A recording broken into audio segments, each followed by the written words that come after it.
Here's how I've been able to sell over $2 million worth of art without only relying on galleries, art fairs, or hoping that someone else will sell it for me. I'm Erin Tice.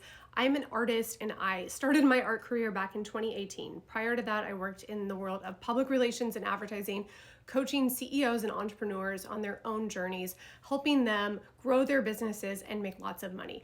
Used all of my skills, both from the PR and marketing world, as well as my social media skills to develop my own artist brand. And since then, I have grown my art business to $2 million as we talk right now.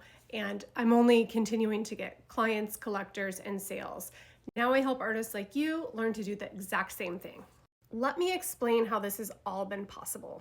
Long ago, I realized that Instagram wasn't just a portfolio. Sure, it's kind of the entry point to getting someone to jump from your social media to your website, but Instagram is so much more than that.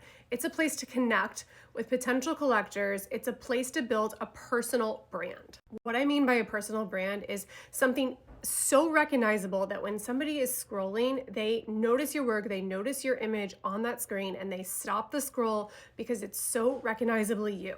And it's not just what they're seeing visually, it's how you're showing up, it's what you're saying, it's the words on the screen, it's the stories that you're telling. Personally, I love to share stories behind my work, what's inspired a piece of work or a collection.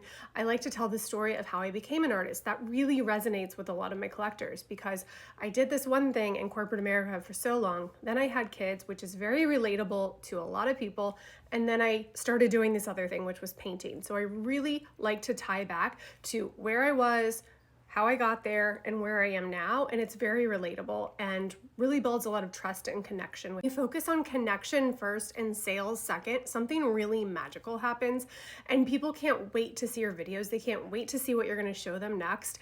They are so bought into you that they literally couldn't care less sometimes what you're painting. And I say that with a bit of a grain of salt and a little chuckle, but to be honest, the personal brand that you show up and share every day in and day out, is just as important as your work. Over time, I built that trust, and galleries started approaching me, both online as well as physical galleries, art consultants, interior designers, as well as just collectors themselves. If you want to succeed in 2026 and beyond by selling your artwork and becoming a full-time working artist, you need to focus on building that personal brand, connecting before selling, and really storytelling. Storytell. I hope this was helpful. Follow me for more tips like this.